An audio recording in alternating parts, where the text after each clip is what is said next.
अभी कुछ देर पहले असद साहब का इस्तकबाल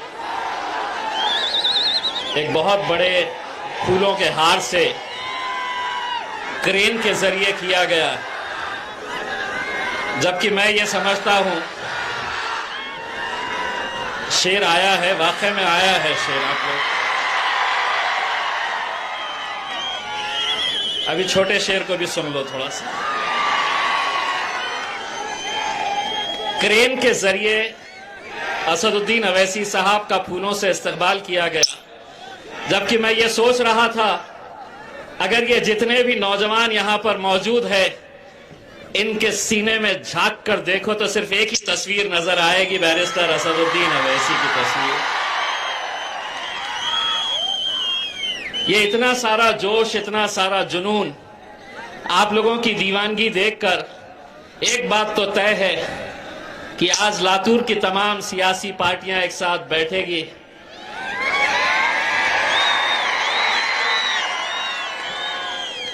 सब जुगनू एक साथ मिलकर बैठेंगे और षड्यंत्र ये रचा जाएगा कि इस सूरज को कैसे हटाया जाए। अब नहीं हटता इंशाअल्लाह। दोस्तों, आप लोगों की मोहब्बत, जोश, जज्बा देखकर मैं एक बात कहना चाहता हूं कि कल औरंगाबाद शहर के अंदर शिवसेना एक बहुत बड़ी सभा वहां पर लेने जा रहे हैं, जिसमें महाराष्ट्र के मुख्यमंत्री उद्धव ठाकरे साहब आ रहे हैं। और वो सभा को कामयाब बनाने के लिए किसी को 50 गाड़ी भरकर लाने के लिए कहा गया है, किसी को 100 गाड़ी भरकर लाने के लिए कहा गया है। भीड़ को इकट्ठा करना है तो गाड़ियां लाओ, गाड़ियों में भरकर लाओ, और एक ये दीवानों की फौज देख लो।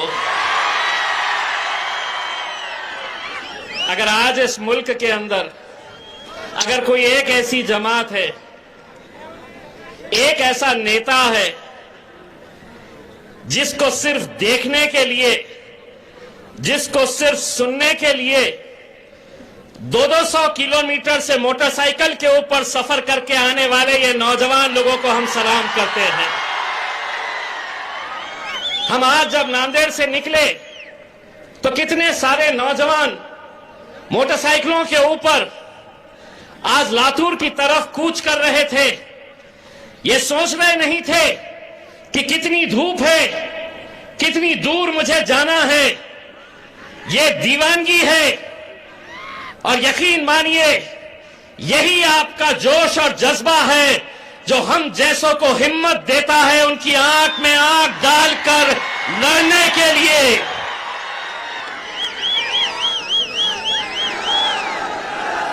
बहुत तकलीफ होती है मेरे भाइयों, लेकिन मैं क्या कर सकता हूं।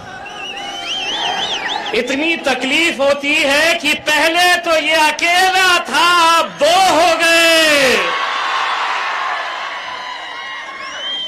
और उससे ज्यादा तकलीफ ये भी होती है,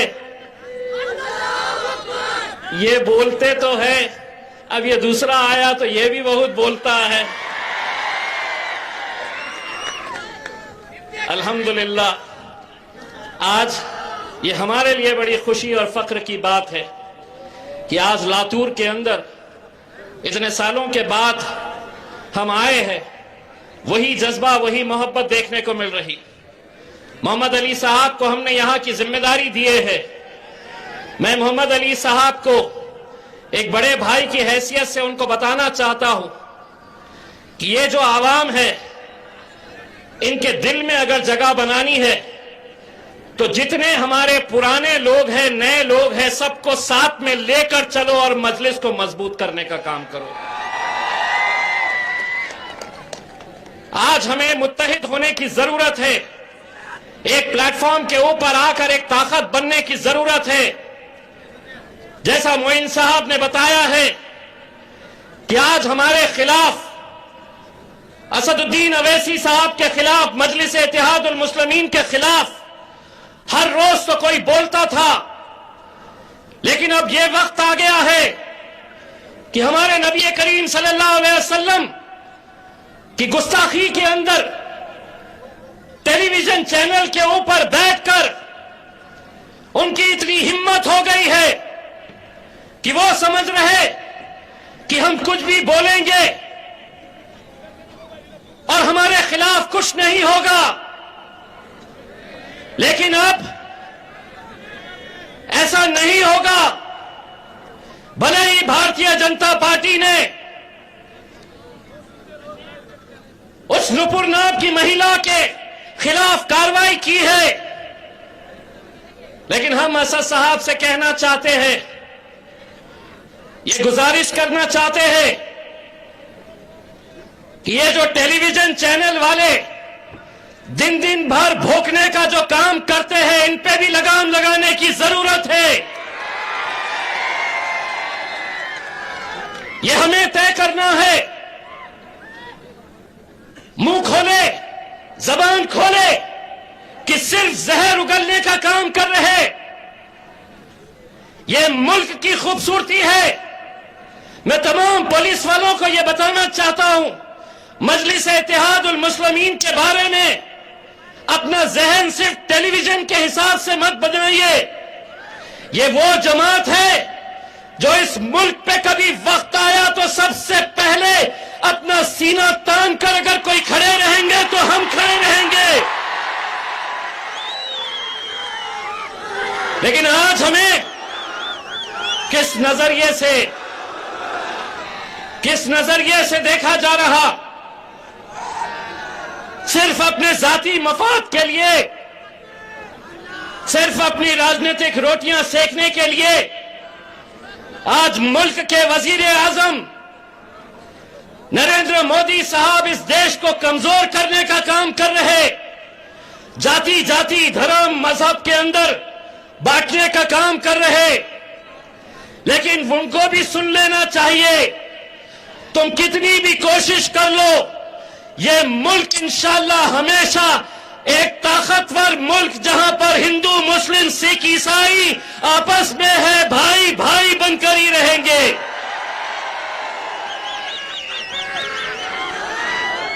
वो पहले का दौर गया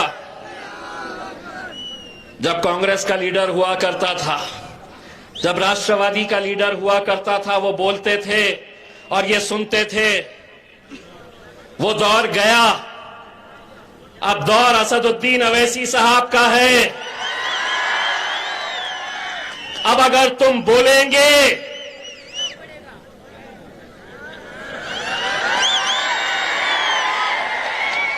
अब अगर तुम बोलेंगे तो तुम्हारे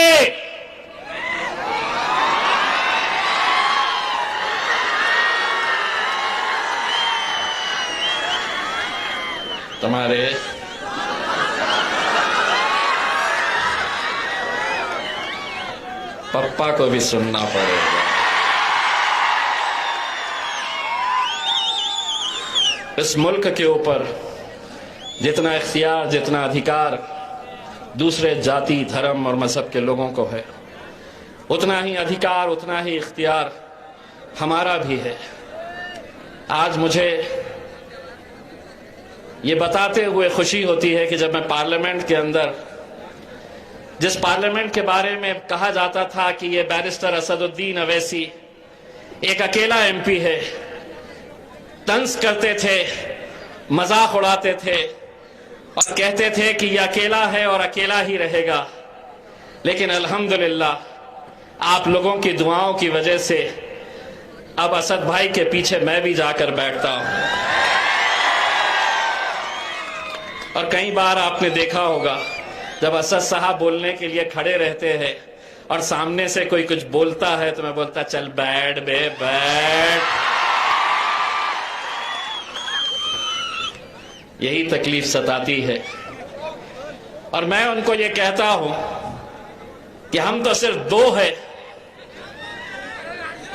और उनको याद दिलाता हूं, खास तौर से भारतीय जनता पार्टी को याद दिलाता हूं कि हो सकता है आगे चल के हमारी भी हुकूमत आ जाए इस मुल्क के अंदर। तो मुझसे पूछते हैं कैसे आएगी। मैं उनको बताता हूं, आज से 25 साल पहले भारतीय जनता पार्टी के पूरे मुल्क में, पूरे देश में कितने एमपीज थे?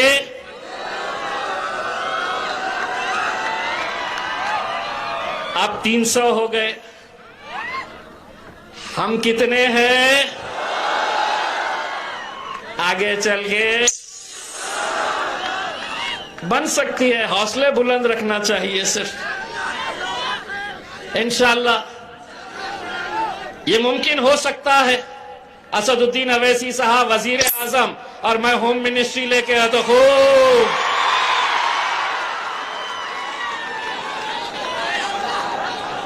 पुलिस वाले भी खुश हो गए, चलो होम मिनिस्ट्री के सामने खड़े हुए हैं। मेरे भाइयों, मुझे मालूम है कि आज आप लोगों को बैरिस्टर असदुद्दीन अवैसी साहब को सुनना है इंशाअल्लाह, लेकिन चूंकि अब हम आए हैं, आपको ये वादा करके जाते हैं कि बहुत जल्द दोबारा हम आएंगे, दिल खोलकर बातें करेंगे और जो अभी बच गया है टू बी कंटिन्यूड बोलकर आगे, अभी सिर्फ छोटे छोटे गोलियां चलाए हैं, आगे AK-47 लेकर आएंगे। बहुत बहुत शुक्रिया। अब इनके बाद 4 बजे से जिनकी राह हम देख रहे हैं, हमारे कल्बो जिगर में जिनकी बसी है चाहत, झुकाना पाया जिसे थमाना ये हुकूमत, मोहतरम जनाब बैरिस्टर असदुद्दीन ओवैसी साहब।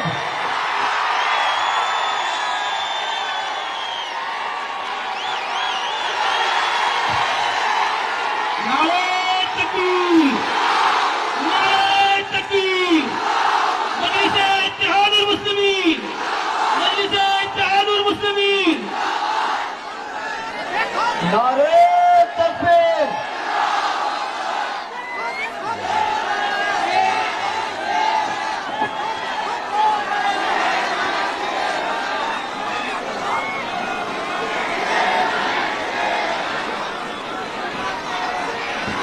औज़ुबिल्लाहि मिनश्शैतानिर्रजीम।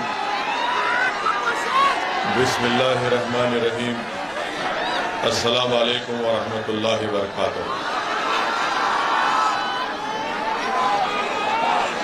मोअज़्ज़िज़ हाज़रीन इकराम, बुजुर्गान मिल्लत,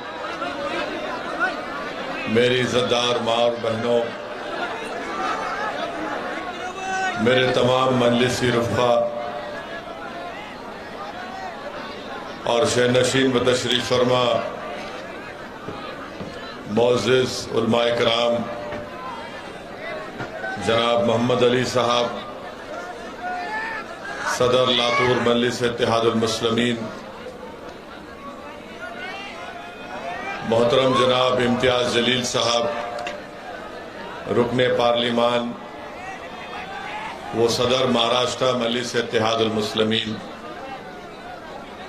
मोहतरम जनाब डॉक्टर अब्दुल गफ्फार खादरी साहब वर्किंग प्रेसिडेंट महाराष्ट्र मजलिस इत्तेहादुल मुस्लिमीन, मोहतरम जनाब सैयद मोइन साहब जनरल सेक्रेटरी महाराष्ट्र मजलिस इत्तेहादुल मुस्लिमीन, बीड़ के मजलिस इत्तेहादुल मुस्लिमीन के सदर जनाब शफीक एडवोकेट शफीक साहब, उदगीर के मजलिस इत्तेहादुल मुस्लिमीन के शहर सदर शेख अकील साहब, मैं आप तमाम हजरात का दिल की गहराइयों से आपका शुक्रिया अदा करता हूं कि आपने अपना कीमती वक्त निकालकर आज के इस जलसे में शिरकत की। मेरे अजीज दोस्तों और बुजुर्गों, मेरे गय्योर नौजवान साथियों, आप तमाम जानते हैं कि चंद महीनों में इंशाअल्लाह ताला या चंद महीने के बाद पूरे महाराष्ट्र में बल्दिया के इंतखाबात होने जा रहे हैं और उसी सिलसिले में मजलिस इत्तेहादुल मुस्लिमीन ने एक प्रोग्राम बनाया कि हम पूरे महाराष्ट्र के उन तमाम मुकामात पर जाने की कोशिश करेंगे जहां पर बल्दिया के इंतखाबात होंगे और आवाम के दरमियान में जाकर हम अपनी बात को और मजलिस इत्तेहादुल मुस्लिमीन के पैगाम को रखेंगे। मेरे अजीज दोस्तों और बुजुर्गों, इंशाअल्लाह ताला लातूर में, उदगीर में और ज़िले लातूर में जहां कहीं भी बल्दिया के इलेक्शन होंगे वहां पर मजलिस इत्तेहादुल मुस्लिमीन के उम्मीदवार जरूर उन इंतखाबात में हिस्सा लेंगे। मैं आपसे गुजारिश भी करने आया हूं कि आप तमाम की ताईद की जरूरत है, आप तमाम की सरपरस्ती की जरूरत है, आप तमाम के साथ की जरूरत है और इंशाअल्लाह ताला आप तमाम की दुआएं, आपका साथ, आपकी सरपरस्ती मजलिस इत्तेहादुल मुस्लिमीन को आने वाले बल्दिया इंतखाबात में कामयाबी से हमकिनार करेगी।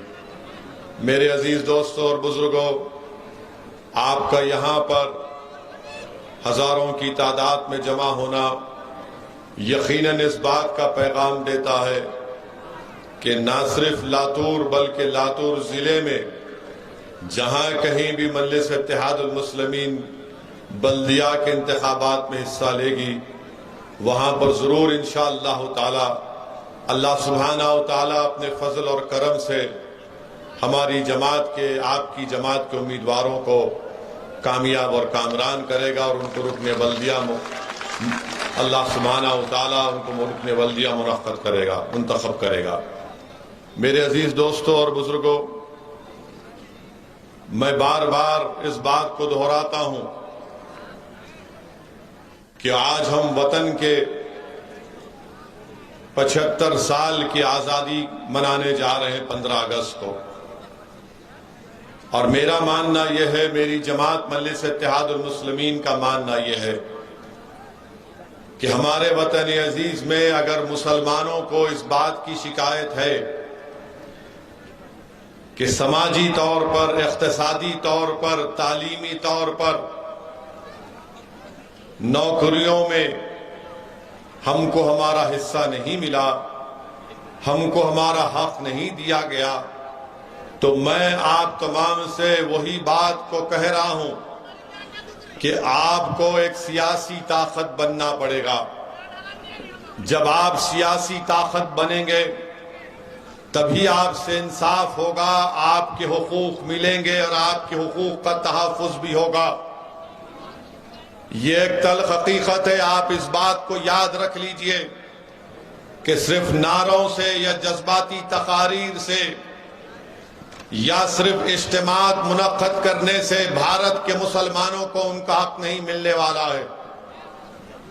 भारत के मुसलमानों को अगर वतन अजीज में उनको उनका जायज मुकाम अगर हासिल करना है, भारत के मुसलमानों को अगर अपने बुजुर्गों ने इस मुल्क को आजाद कराने के लिए जिन्होंने अपनी जान और माल को कुर्बान किया, अगर उनकी कुर्बानी को जिंदा रखना है तो आपको एक सियासी ताकत बनना पड़ेगा।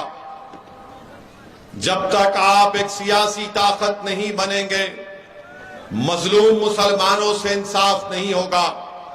अगर आप सिर्फ यही समझेंगे कि नहीं, मुझे सेकुलरिज्म के नाम पर किसी को वोट देना है या किसी को वोट नहीं देना है, तो याद रखिए आप सिर्फ इलेक्शन की हद तक सियासी पार्टियों को याद और नजर आएंगे।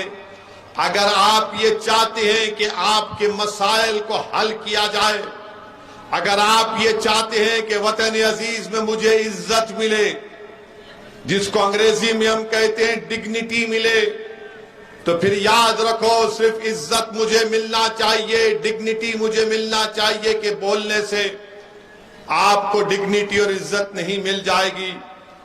आप सियासी कुव्वत बनो, सियासी ताकत हासिल करिए, मुत्तहिदा तौर पर अपने वोट का इस्तेमाल मजलिस के उम्मीदवारों को कामयाब करने के लिए कीजिए। मैं आपसे वादा कर रहा हूं, ये तमाम मसाइल का हल, उसका हल करने का एक तरीका आपके सामने पेश कर रहा हूं। जिस दिन आप अपने नुमाइंदों को मुंतखब करना शुरू कर देंगे, आप मेरी इस बात को जहन नशीन कर लीजिए कि हमारे और आपके मसाइल हल होना शुरू हो जाएंगे। बहुत से लोग आकर आपके दरमियान में पैगाम देते हैं कि भारत के मुसलमानों को सियासी ताकत और कुव्वत नहीं बनना चाहिए। मैं उनसे पूछना चाह रहा हूं, बताओ फिर 75 साल में भारत के मुसलमानों से इंसाफ हुआ या नहीं हुआ? अगर मैं झूठ बोल रहा हूं तो क्या सच्चर कमेटी के फाइंडिंग्स झूठे हैं?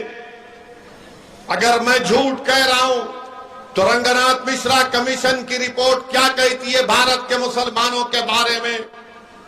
अगर मैं झूठ कह रहा हूं तो बताओ कुंडू कमेटी की रिपोर्ट क्या सच्चाई पर मुबन्नी है या नहीं? अगर मैं झूठ कह रहा हूं तो महाराष्ट्र के महमूदुर रहमान की कमेटी क्या कहती है महाराष्ट्र के मुसलमानों के बारे में? मेरे अजीज दोस्तों और बुजुर्गों, अगर आप अपने वोट से अपनी पार्टी को कामयाब और कामरान करेंगे तब हम जाकर इन नौजवानों के मुस्तकबिल को अच्छा कर पाएंगे। ये लड़ाई जो आज मजलिस इत्तेहादुल मुस्लिमीन लड़ रही है, ये लड़ाई जो इम्तियाज जलील, डॉक्टर गफ्फार कादरी, लातूर के सदर मोहम्मद अली, सैयद मोइन, शफीक और तमाम लोग लड़ रहे हैं, हम ये लड़ाई आने वाली नस्ल के लिए लड़ रहे हैं कि जो मसाइब और मुश्किलात का हमने अपनी जवानियों में सामना किया, ये जो बच्चे आज के हैं कल वो अपनी जवानी में इन तकालीफ को ना देख सके। ये लड़ाई उनके आने वाले रोशन मुस्तकबिल के लिए हम लड़ रहे हैं। मेरे अजीज दोस्तों और बुजुर्गों, मेरी आपसे अपील है कि आप इस जिद्दोजहद में हमारा साथ दीजिए। आप यकीनन यहां पर आए, मैं आपको सलाम करता हूं।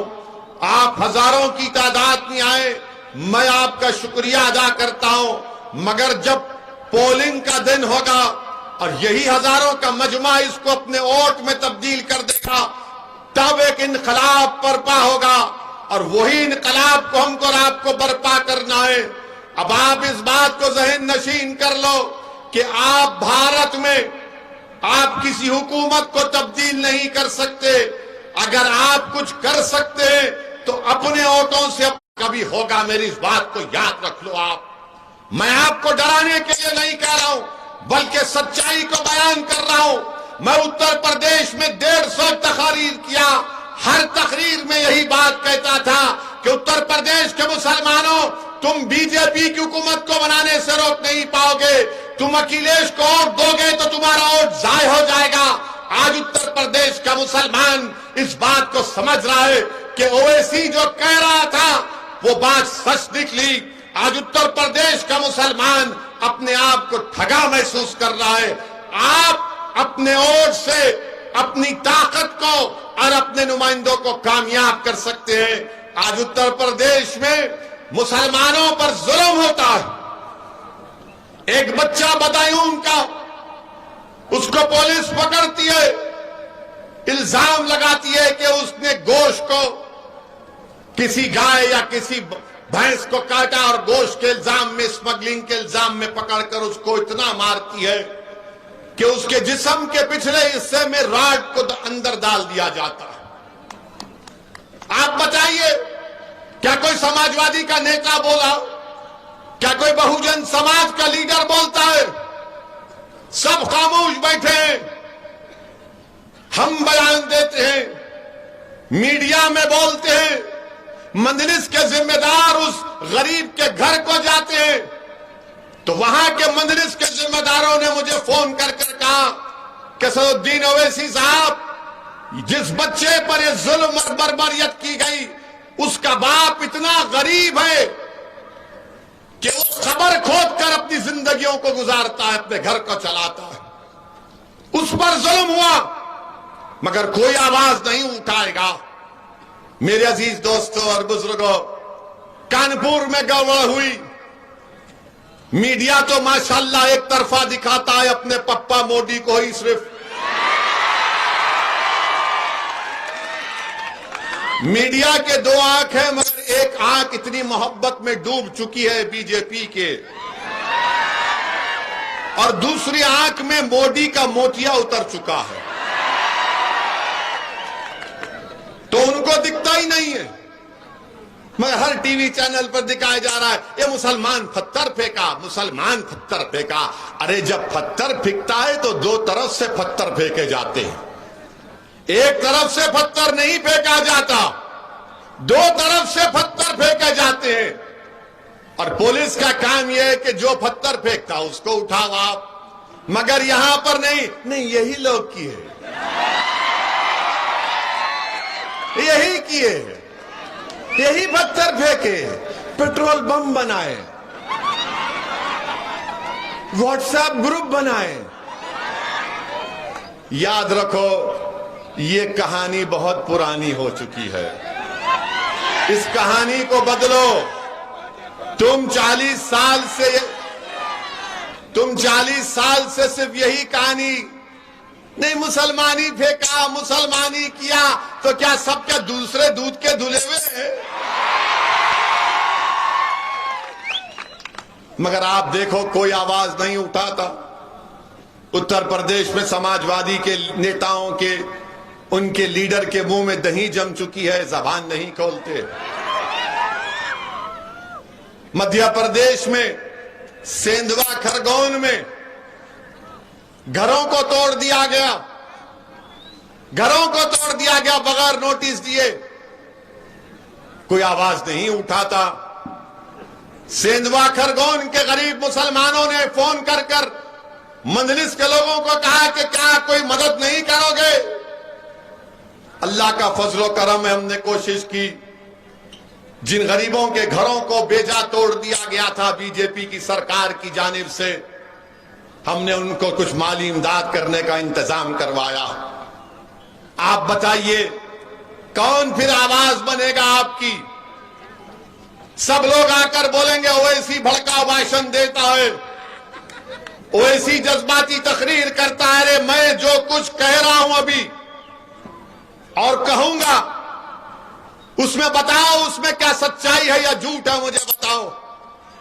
तुम सिर्फ सच्चाई को कबूल करने के लिए तैयार नहीं हो। तुम मुझसे नफरत इसलिए करते हो कि तुम नहीं चाहते कि भारत का मुसलमान एक सियासी कुव्वत बन जाए। तुम मुझसे नफरत इसलिए करते हो कि तुम नहीं चाहते कि गरीब मुसलमान को इंसाफ मिले। तुम मुझको गालियां इसलिए देते हो ताकि तुम नहीं चाहते कि मुसलमान पढ़ लिख कर उसके मुंह में जबान आ जाए और वो अपने इंसाफ के लिए खड़ा हो जाए।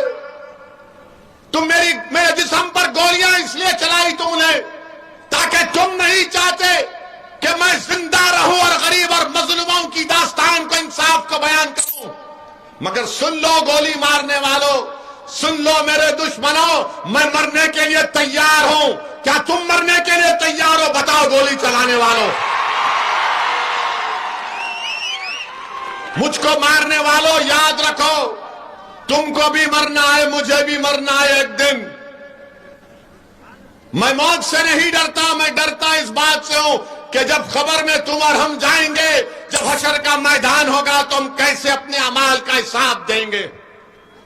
मौत तो सबको आने वाली है, कोई दुनिया में जिंदा नहीं रहेगा। जो आया वो जाएगा, जो दुनिया में आया वो जाएगा, मगर कौन जाएगा? सबको जब जाना है तो जब दुनिया में चंद दिन की मोहलत अल्लाह ने मुझे और आपको दी है, तो हमको सच्चाई को सामने लाने का काम करना है। हमको बातिल को शिकस्त देना है, हक को कामयाब करना है। हमको मजलूमों से इंसाफ करना है, जालिम के जुल्म को रोकना है। मैं हरगिज इस बात को नहीं मानता कि जुल्म को सहा जाए, जुल्म को सहना भी जुल्म है। याद रखो मेरी इस बात को, जुल्म को सहना भी जुल्म है। अगर कोई कहता है कि जुल्म को सहो, मैं कहूंगा नहीं सहूंगा मैं। कोई कहेगा अगर तुम्हारे कोई गाल पर थप्पड़ मारे तो दूसरा गाल पेश कर दो, मैं कहूंगा नहीं, तुमने अगर थप्पड़ मारा तो गफलत से मारा, दूसरा मारने के लिए हाथ उठाओगे तो पंजा पकड़ लूंगा दबा के। याद रखो, वो दिन चले गए तुम हमको डराते थे, वो दिन खत्म हो गए। अब वो दिन चले गए वो डराने के, अब डराने वाले याद रखो तुम्हारे डराने से हम डरने वाले नहीं हैं।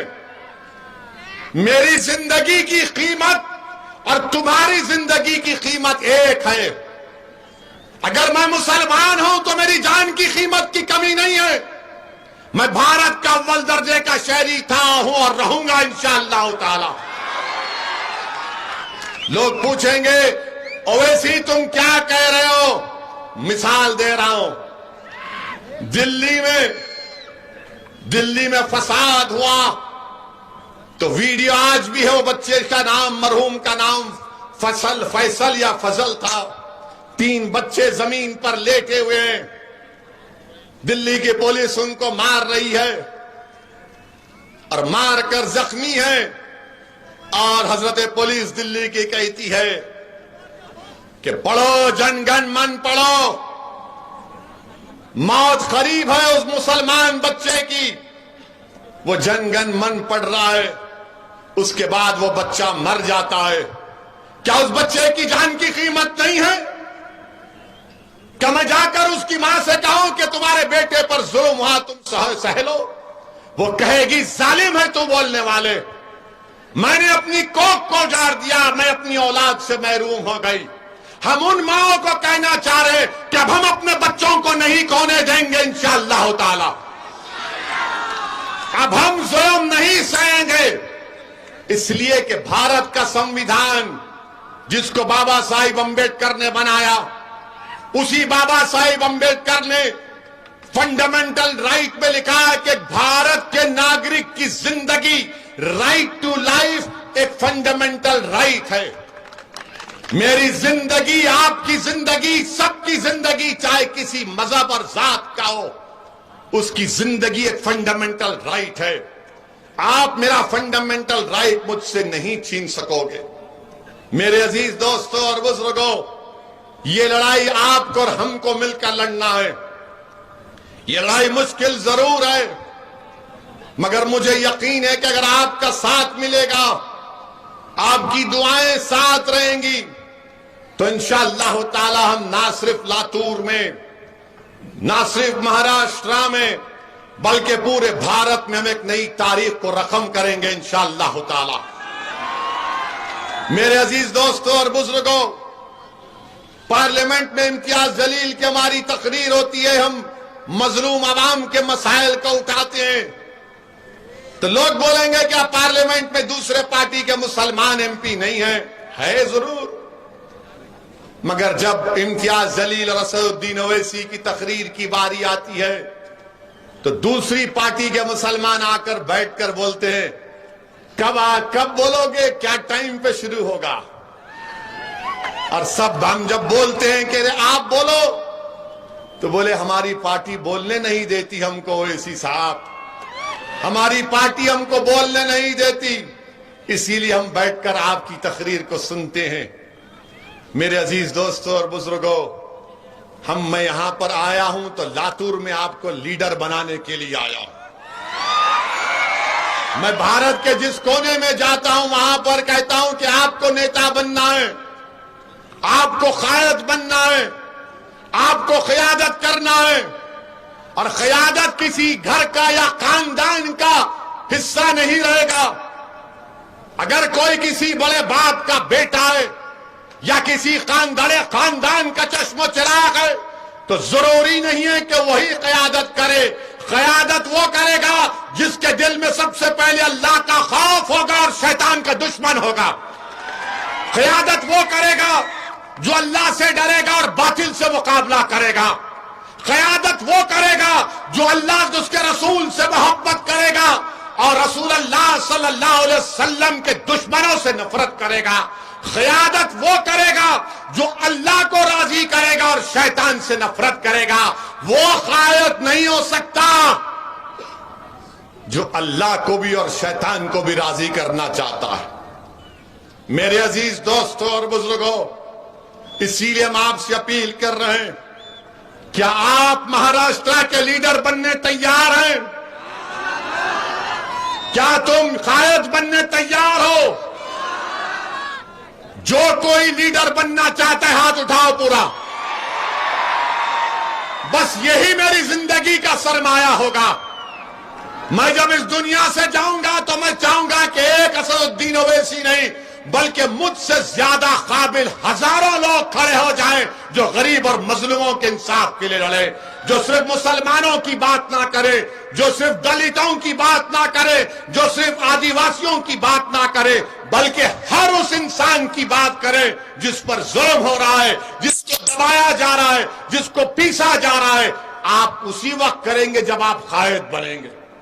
अब कोई बोलेगा कि नहीं, कांग्रेस में भी तो हमारे हैं ना, राष्ट्रवादी में भी तो हमारे हैं ना,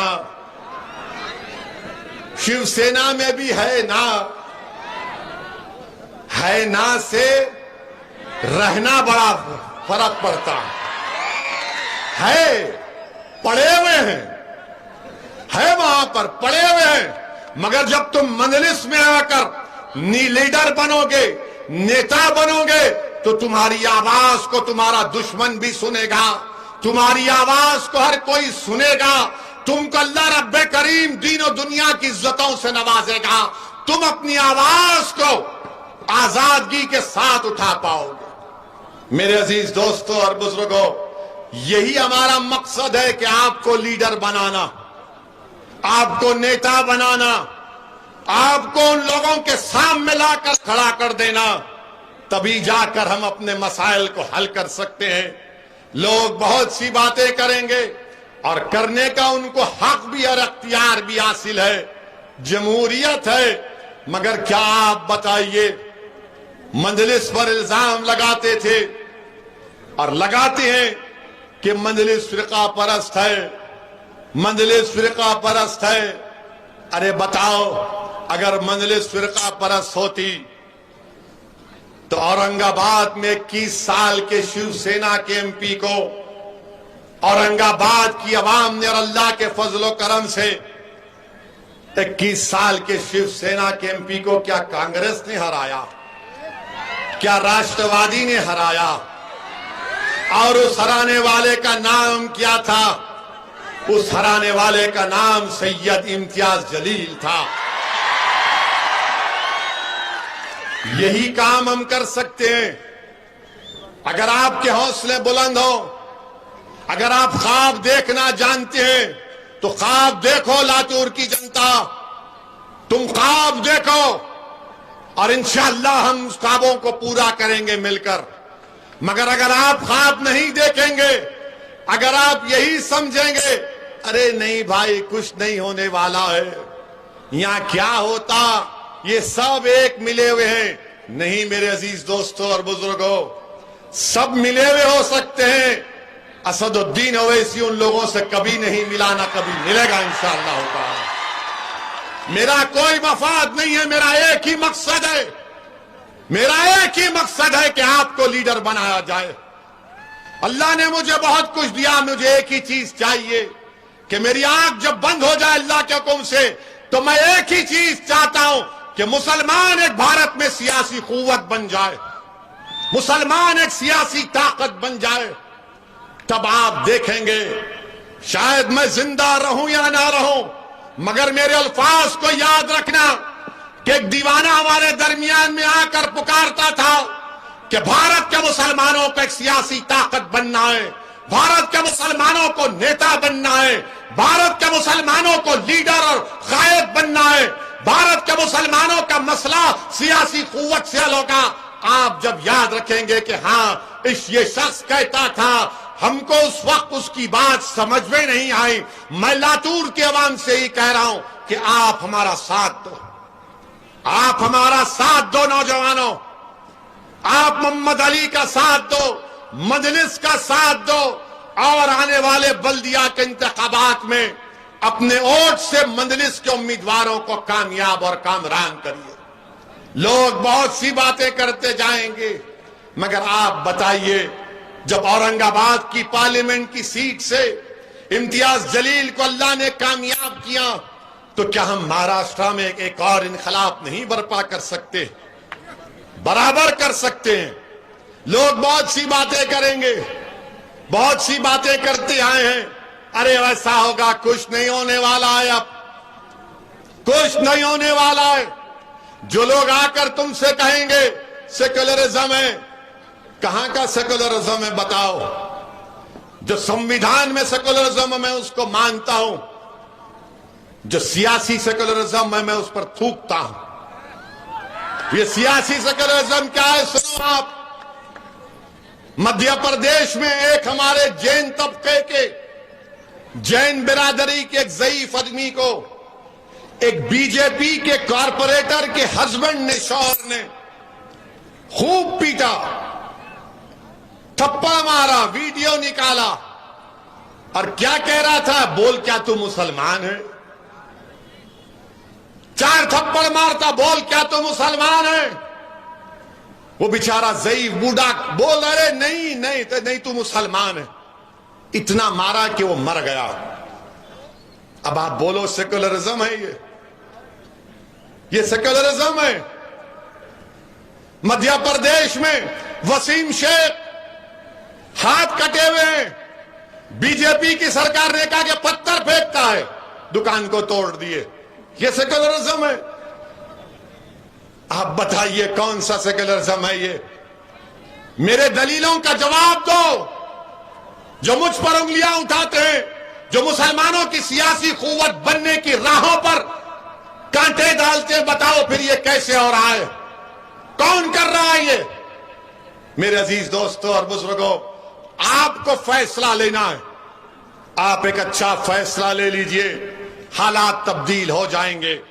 और फिर दूसरी जानिब हम देखते हैं, जैसा कि अभी इम्तियाज जलील ने कहा कि मुल्क में मुसलमानों से नफरत इतनी बढ़ चुकी है और 2014 से बीजेपी ने, नरेंद्र मोदी की क़यादत में बीजेपी ने भारत के मुसलमानों के ताल्लुक से एक ऐलान जंग कर दिया और नफरत पैदा की है। कभी अखलाक को, कभी पीलू को, कभी रगबर को, कभी हाफिज जुनैद को, कभी गोश्त के नाम पर, अब हिजाब के नाम पर तकलीफ दी जा रही। हमारी बच्ची हिजाब पहनती, इनके सीने में तकलीफ महसूस होती है। हलाल गोश्त हम और सब लोग खाते हैं, कहते हलाल गोश्त क्यों होना चाहिए? मंडियों पर गोश्त तलकर गरीब जिंदगी गुजारता है, चाहे हिंदू और मुसलमान हो, आपको तकलीफ पहुंचती है। अब हद यह हो गई कि टीवी पर आकर अल्लाह के रसूल सल्लल्लाहु अलैहि वसल्लम के शान में गुस्ताखी करते हैं। कौन करता है? बीजेपी के नेशनल स्पोक्स पर्सन करते हैं। जब उन्होंने अनाप शनाप बका अल्लाह के रसूल सल्लल्लाहु अलैहि वसल्लम की शान में बकवास की, मजलिस इत्तेहादुल मुस्लिमीन ने हैदराबाद में कंप्लेन की, महाराष्ट्र में सैयद मोइन से कहा करो कंप्लेन हुई, एफआईआर हुआ, भिवंडी में जलसा हुआ, मैंने उसको इस बारे में कहा, प्रेस कॉन्फ्रेंस में मैंने कहा, मीडिया के दरमियान में खड़े होकर कहा। क्या कांग्रेस ने कहा उस बारे में? सोचो आप, क्या राष्ट्रवादी कांग्रेस ने कहा कुछ? नहीं कहा। इसलिए नहीं कहा क्योंकि डर है अगर मुसलमानों के बारे में बोलेंगे तो उनको हिंदू भाई और बहनों का वोट नहीं मिलेगा। ये एक सेक्युलरिज्म है। और हर मुसलमान से पूछो जाकर आप कि दीन इस्लाम में सबसे महबूब तरीन चीज कौन सी है तुम्हारे लिए? मुसलमान से पूछो, चाहे बूढ़ा हो, ज़ईफ हो, बच्चा हो, उसको पूछेंगे बताओ दीन इस्लाम में तुम्हारे लिए सबसे महबूब तरीन चीज क्या है? वो कहेगा अल्लाह के रसूल सल्लल्लाहु अलैहि वसल्लम की जाते गिरामी। वो कहेगा कि रहमतुल आलमीन सल्लल्लाहु अलैहि वसल्लम, जिसके नाम का सदका हम खाते हैं, जिनकी शिफात से तुम और हम जन्नत में जाएंगे, जिनकी शिफात से तुम और हम जन्नत में जाएंगे। जब अल्लाह हिसाब किताब करेगा, हम प्यासे होंगे तो आकाफर हमको आबे कौसर से जाम पिलाएंगे। जब हमारा हिसाब किताब होगा, गर्मी होगी, सब लोग भाग रहे होंगे और सब लोगों के नबी कहेंगे कि नफ्सी नफ्सी। उस वक्त अगर कोई कहेगा उम्मती उम्मती तो रसूलुल्लाह सल्लल्लाहु अलैहि वसल्लम है। आज उस आका की शान में ननाब शनाब बका गया, कोई कुछ नहीं बोलेगा। अरे बोल देते कुछ तो बोल देते मगर नहीं बोले। और ये जो मुसलमान जो मुझ पर तनकीद करते हैं वो बोलेंगे नहीं नहीं माहौल गर्म है और गर्म हो जाएगा। मेरे भाई, सवाल गरम नरम ठंडा का नहीं है। सवाल यह है कि जब आका के ऊपर बात आ जाती है, जब रहमतुल्लिल आलमीन के सल्लल्लाहु अलैहि वसल्लम की शान में अनाब शनाब बका जाता है, तो गीरत मुसलमानी कहां मर जाएगी? फिर गीरत अगर है तो पुकारेगा। अगर किसी के मां को गाली दे दे, बोलेगा तूने मेरी मां को कहा। और जब वो मां को जाकर कहेगा तो मां कहेगी मैं कुर्बान, तू कुर्बान, मेरे मां बाप कुर्बान, रसूल रहमत सल्लल्लाहु अलैहि वसल्लम तक मेरी इज्जत है तो उनके नाम से है। मैं दुनिया में जिंदा हूं तो उनके सदक़े की वजह से हूं। और आज ये लोग रसूल रहमत सल्लल्लाहु अलैहि वसल्लम की शान में अनाब शनाब बकते हैं। मुसलमानों, याद रखो मेरी इस बात को। अल्लाह कुरान में फरमाता है, उलमा बैठिए, अल्लाह कुरान में फरमा रहा है कि ईमान वालों अपनी आवाज को रसूल अल्लाह सल्लल्लाहु अलैहि वसल्लम की आवाज के आगे बुलंद मत करो, वरना तुम्हारे अमाल हद कर लिए जाएंगे, तुम्हारे अमाल खत्म कर दिए जाएंगे। अल्लाह कुरान में आयत को नाजिल किया कि अपनी आवाजों को रसूल रहमत सल्लल्लाहु अलैहि वसल्लम की आवाज के आगे बुलंद मत करो। जब ये कुरान की आयत नाजिल हुई तो हजरत खैस एक सहाबी थे जो आवाज ऊंची थी, ऊंचा बोलते थे, वो 3 दिन तक नजर नहीं आए। अल्लाह के रसूल कमली वाले ने पूछा कहां है कैस? तो कहा गया रसूल अल्लाह जब से कुरान की आयत नाजिल हुई है वो कहते हैं कि मैं अपनी ऊंची आवाज से अगर सरकार दो आलम सल्लल्लाहु अलैहि वसल्लम के सामने कुछ बोलूंगा तो मैं जहन्नमी बन जाऊंगा, इसलिए मैं नहीं आ रहा हूं। अल्लाह के रसूल सल्लल्लाहु अलैहि वसल्लम फरमाते हैं ये कैस के लिए नहीं है, मेरे साहबी के लिए। इन्हें बुला उनको और उनको खुशखबरी दो, वो जन्नत में जाएंगे।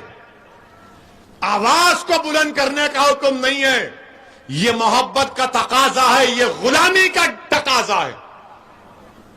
इमाम मालिक है, मदीने की मस्जिद नबवी है और हदीस बयान कर रहे इमाम मालिक, चेहरे का रंग बदला जा रहा है। लोग देख रहे हैं कि इमाम मालिक का रंग बदल गया। लोगों ने, शागिर्दों ने पूछा इमाम पसीना जा रहा है, रंग बदल गया, उठो, क्या हुआ? इमाम मालिक बाद में बोलते हैं कि मुझे किसी बिच्छू ने डस रहा था। तो उनके शागिर्दों ने पूछा इमाम क्यों नहीं उठ गए? बोले हदीस बयान कर रहा था, आका की हदीस बयान कर रहा था, अदब का तकाजा था कि हदीस बयान करो, उठो ना। ये रसूल अल्लाह सल्लल्लाहु अलैहि वसल्लम से मोहब्बत और अदब है। मेरे अजीज दोस्तों और बुजुर्गों, ये बयान इसलिए कर रहा हूं कि नौजवानों को मालूम हो जाए। सियासी तकरीर तो वैसी बहुत करेगा और करता रहेगा इंशाअल्लाह। हमारी उम्मत की मां के बारे में अनाब शनाब बका गया। क्या तुमको मालूम हजरत आयशा सल्लम की 2000 हदीसों को रिवायत किया, 2000। क्या तुमको मालूम हजरत आयशा की का निकाह आका से अल्लाह के हुक्म पर हुआ? अरे दुनिया वालों सुनो, हमारी उम्मत की मां का पैगाम अल्लाह के रसूल के पास हजरत जिब्राइल लेकर गए थे। मेरे अजीज दोस्तों और बुजुर्गों, हमारी उम्मत की मां 2000 हदीस की रिवायत की। हमारी उम्मत की मां मेडिसिन जानती थी, दवाएं बनाना जानती थी, आलिमा थी, कुरान की तफसीर बयान करती थी, मुफस्सिर थी। आज उनकी शान में अनाब शनाब बका जाता है, उनकी शान में। तो नौजवानों, अल्लाह के रसूल सल्लल्लाहु अलैहि वसल्लम की हदीस भी है, अगर कोई अपनी बीवी से शादी करा हुआ है या शादी हो चुकी है तो रसूल अल्लाह सल्लल्लाहु अलैहि वसल्लम की हदीस को याद रखो कि रसूल अल्लाह सल्लल्लाहु अलैहि वसल्लम ने बताया कि बीबी आयशा से कितना मोहब्बत करते थे। बीबी आयशा पानी पी रही हैं, अल्लाह के रसूल सल्लल्लाहु अलैहि वसल्लम उस पानी के प्याले को लेकर पूछते कि आयशा तुमने किस जगह से पानी का प्याला पिया? फिर रसूल अल्लाह उस जगह से पानी पीते थे। फिर अपनी उम्मत की मां से, हमारी उम्मत की मां से रसूलुल्लाह सल्लल्लाहु अलैहि वसल्लम पूछते कि आयशा तुमने कहां पर उंगलियों के निशान छोड़ो, मैं वहां से खाना खाऊंगा। वहां से रसूलुल्लाह सल्लल्लाहु अलैहि वसल्लम अपनी उंगली मुबारक को रखकर खाना खाते। हमारे उम्मत की मां के बारे में अनाब शनाब बका जाता है। रसूलुल्लाह सल्लल्लाहु अलैहि वसल्लम इस दुनिया से पर्दा फरमाते वक्त अपना सरे मुबारक हमारी उम्मत की मां के सीने मुबारक पर रखे हुए थे। मेरे अजीज दोस्तों और बुजुर्गों, हमारी उम्मत की मां बीबी आयशा, अल्लाह के रसूल सल्लल्लाहु अलैहि वसल्लम ने फरमाया कि मैं जानता हूं आयशा कि तुम जब मुझसे नाराज होती हो और जब तुम मुझसे खुश होती हो। बीबी आयशा ने पूछा कैसे जानते हैं आप? तो अल्लाह के रसूल सल्लल्लाहु अलैहि वसल्लम ने फरमाया कि जब तुम कसम खाती हो रब्बे मोहम्मद सल्लल्लाहु अलैहि वसल्लम की, तो मैं समझ जाता हूं कि आप खुश हैं। जब तुम रब्बे इब्राहिम की कसम खाती हो तो मैं समझ जाता हूं कि तुम थोड़ा नाराज। नौजवानों, ये इसलिए बोल रहा हूं कि अपनी बीवियों से अच्छा सलूक करो। लोग आज के जमाने में बोलते अरे ज्यादा गुलामी कर रहा रे तू जोरू की। याद रखो, बीवी से मोहब्बत करना, बीवी का ख्याल रखना, ये सब हम देख रहे हैं ना। हदीस में आ रहा है, क्या तुम जानते अल्लाह के रसूल सल्लल्लाहु अलैहि वसल्लम की और बीबी आयशा की रेस हुई? रेस हो रही है और ये पागल अनाब शनाब बकते हैं। अरे अगर तुम बीबी आयशा की जिंदगी को पढ़ लोगे तो तुम कलमा पढ़ लोगे और बोलोगे अशहदु अल्ला इलाहा इल्लल्लाह व अशहदु अन्ना मुहम्मद रसूलुल्लाह। सिद्दीक़ अकबर खड़े रहते और बोलते कैसा तुमने कहा रसूलुल्लाह? जब वो चले जाते तो आका फरमाते हैं देखे मैंने तुमको कैसे बचाया। मेरे अजीज दोस्तों और बुजुर्गों, बहुत सी बातें, मगर ये जालिम लोग बीबी आयशा हमारी उम्मत की मां के बारे में, बीबी आयशा सबसे ज़हीन थी, सबसे ज़हीन। सहाबा आकर दीन के मसले पूछते थे बीबी आयशा के पास। मेरे अजीज दोस्तों और बुजुर्गों, नौजवानों, अपनी बीवियों से मोहब्बत करो, अपनी बीवियों से मोहब्बत करो। कोई शर्माने की जरूरत नहीं है, मगर इस्लाम के दायरे में रहकर मोहब्बत करो, इंसानियत के दायरे में रहकर मोहब्बत करो, अदब और अखलाक को मलूज रखो। पढ़ो, दीन पढ़ो, मुसलमानों दीन पढ़ो। कोई अगर बोलेगा अरे बोला ऐसा उसने, तो आप जब दीन पढ़ेंगे आपको मालूम होगा। मेरे अजीज दोस्तों और बुजुर्गों, ये जो बीजेपी के लीडर ने बकवास बकी टीवी चैनल टाइम्स नाउ पर, हमने आवाज उठाई, मगर 10 दिन के बाद 56 इंच का सीना रखने वाले देश के प्रधानमंत्री 10 दिन के बाद बोले इसको हटा दो, इसको सस्पेंड करो। अगर आज मैं नरेंद्र मोदी के बारे में अनपार्लियामेंट्री लैंग्वेज को इस्तेमाल करूं तो कल सुबह से बीजेपी वाले ओ वैसी को पकड़ो, वैसी को पकड़ो, वैसी को पकड़ो।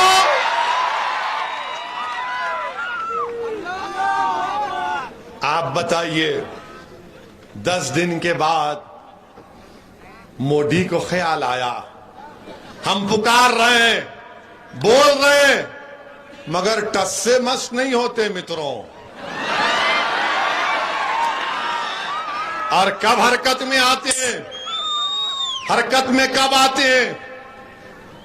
जब खतर में कुछ होता है, सऊदी अरब में कुछ होता है, अरब इमारात में कुछ होता है, बहरीन में कुछ होता है। जब प्रधानमंत्री बोलते हैं अरे गड़बड़ हो गई रे बाप, अब तो मैं चाय भी नहीं पिला सकता इनको, तब प्रधानमंत्री को ख्याल आता है मोदी को, हो बहुत बुरी तरह। आपको मालूम कि 60-50% ऑयल वहां से आता, 40% गैस कतर से आती। मतलब कौन लोग बोल रहा आपको? आपको मालूम कि भारत का 55% फॉरेन रेमिटेंस यहां से आता, यहां से आता। 8 मिलियन लोग यानी 80 लाख लोग भारत के वहां काम कर रहे हैं। देश के प्रधानमंत्री कभी सोचो आप, अगर उनको कुछ हो जाएगा वहां के मुल्क में, वहां पर उनकी जान और माल को खतरा पैदा हो जाएगा तो क्या होगा देश के प्रधानमंत्री? मेरे अजीज दोस्तों और बुजुर्गों, देश के प्रधानमंत्री को भारत के मुसलमानों की तकलीफ नहीं पसंद आती। इनको भारत के मुसलमानों की तकलीफ नहीं दिखाई देती। इनको पीर और अखलाक की मौत नजर नहीं आती। वसीम शेख की दुकान की बर्बादी नजर नहीं आती मोदी को। नरेंद्र मोदी को दिल्ली में गरीबों की दुकानों को तोड़ना नजर नहीं आता। भारत के प्रधानमंत्री को उनकी पार्टी का स्पोक्स पर्सन जो रसूलुल्लाह सल्लल्लाहु अलैहि वसल्लम की शान में नाम शनाब बकती हैं, वो मोदी के कानों को सुनाई नहीं देता। 20 करोड़ मुसलमानों की तकलीफ को अगर मोदी नहीं समझेंगे तो किसकी समझेंगे? तो नरेंद्र मोदी को समझ में आया सऊदी अरब में क्या होगा, यूएई में क्या होगा, टर्की में क्या होगा, बहरीन में क्या होगा, ओमान में क्या होगा। यहां की इनको तकलीफ नजर आई। अफसोस भारत के वजीर आजम, आप तो बार बार भारत की मोहब्बत के दावे करते हैं, मगर भारत की सरजमीन पर बसने वाले गयूर मुसलमानों की तकलीफ आपको समझ में नहीं आई। मेरी पीड़ा आपको नजर नहीं आई। मैं पुकार कर कह रहा था भारत के वजीर आजम हैं आप सबके वजीर आजम हैं, मेरे भी हैं और सबके हैं, मगर आपने हरकत आई तो उन ममालिक को देखकर आई कितनी पूरी दुनिया में भारत की बदनामगी हो रही है और कोई सेकुलर पार्टी कुछ नहीं बोलती है, सबके मुंह बंद। मगर मेरे अजीज दोस्तों और बुजुर्गों, मेरी आपसे अपील है कि आप एक सियासी ताकत बनिए। हमको डरने और घबराने की जरूरत नहीं है। यकीनन हम मुकाबला करेंगे शिवसेना से, कांग्रेस से, राष्ट्रवादी से। हम अपना हक, सियासी हक हासिल करेंगे। आज मीडिया ने पूछा राज्यसभा के इलेक्शन में क्या होगा। आपके 2 एमएलए हैं, मुफ्ती इस्माइल और फारूक शाह। तो मैंने कहा जिसके पेट में दर्द है उन्हें अजवान खाना। मगर ये लोग बोलेंगे नहीं नहीं, तुम आना हमारे पास 2 रास्ते, तुम बात करो, बात करेंगे, नहीं करते घर में बैठेंगे हम आराम से। ये जमाना चले गया, हमारे का नहीं आना, कोई आएगा नहीं तुम्हारे पास। ये डराओ मत हमको। तुम बीजेपी से हम ही तो मुकाबला कर रहे, तुम क्या मुकाबला कर रहे बीजेपी से? हमारा घर बर्बाद हो गया बीजेपी से मुकाबला करते करते। हमारे बच्चे जेलों में चले गए बीजेपी से मुकाबला करते हुए। हमारे घरों को, दुकानों को तोड़ दिया गया क्योंकि हम बीजेपी से मुकाबला कर रहे हैं। हमको गाली दी गई क्योंकि हम बीजेपी से मुकाबला कर रहे हैं। हमारी गाड़ी पर गोलियां चलाई गई क्योंकि हम बीजेपी से मुकाबला कर रहे हैं। हमारे बाप को मारा गया, मॉब लिंचिंग की गई क्योंकि उसका मजहब इस्लाम था। आपको क्या हुआ? आप तो दूर बैठकर तमाशा देख रहे हैं। आप तो मेरी खबर पर मरने के बाद आकर 2 फूल चढ़ाकर बोलेंगे मरने वाला अच्छा आदमी था। मगर अजीज दोस्तों और बुजुर्गों, ये इनको फैसला करना है। अब वो गया जमाना कि ये लोग क्या समझते। एक कहावत है दखन में कि गरीब की जोरू सबकी भाभी कहते। वो गया जमाना। अब बातचीत बराबरी की होगी। यकीनन हम भी चाहते हैं कि मालेगांव विधानसभा में करोड़ों रुपए के तरक्याती काम करवाए जाएं। ये मालेगांव की आवाम का हक बनता है। महाराष्ट्र के मुसलमानों को रिजर्वेशन मिलना है। जब मराठों की बात होगी तो मुसलमानों की बात होनी चाहिए। मैं मराठों से कम नहीं, मैं बराबर हूं मराठों के, याद रखो। अगर उनको मिलेगा तो मुझे ही मिलना चाहिए। ये नहीं हो सकता कि तुम गुलाब जामुन खाओ और मैं हसरत भरी निगाहों से देखूं कि कब आएगा कब आएगा। याद रखो, और गुलाब जामुन उसको मिलेगा और मुझे नहीं मिलेगा तो पूरी मिठाई की दुकान उठाकर लेकर चला जाऊंगा मैं। मेरे अजीज दोस्तों और बुजुर्गों, और दूसरी बात, हम आरएसएस के मोहन भगवत, श्री मोहन भगवत से कहना चाह रहे हैं, ये बार बार आप मत बोलो अपने भाषण में भारत का मुसलमानों के पूर्वज हिंदू थे। आपको कैसे मालूम? आप डीएनए कराए थे क्या? भारत कैसे बना मालूम आपको? इंडो पाक बर्रे सगीर कितना टाइम है? 3 मिनट।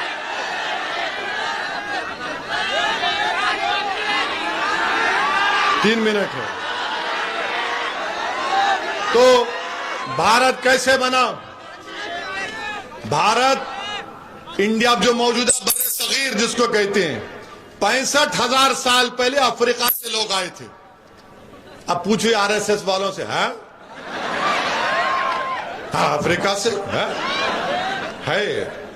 फिर उसके बाद 45,000 साल पहले ईरान से किसान आए थे। हाँ, ईरान से आते यहां पे। फिर उसके बाद ईस्ट एशिया से आए, सेंट्रल एशिया से आए, तब जाके ये भारत बना। मगर इन्होंने क्या बोले? मुगल मुगल मुगल मुगल, औरंगजेब, शाहजहां, अकबर। अरे उससे ऊपर भी तो जाओ। पुष्यमित्रा संगा कौन था? क्या इसने 50-60 हजार बौद्ध मजहब के इबादतगाहों को निस्तो नाबूद नहीं किया था? अगर मैं मुगलों का जानशीन तो क्या आप उनके जानशीन हैं? बताओ आप। और फिर आप बोलते कि नहीं नहीं वो फुला ऐसा। मेरे अजीज दोस्तों और बुजुर्गों, मेरी आपसे अपील है, आप तमाम से अपील है कि आने वाले बल्दिया के इंतखाबात में आप मुत्तहिदा तौर पर मजलिस का साथ देंगे ना? इंशाअल्लाह मजलिस का साथ देंगे ना? वोट देंगे पतंग के निशान पर। तो मेरे साथ नारा लगाइए, नारे तकबीर।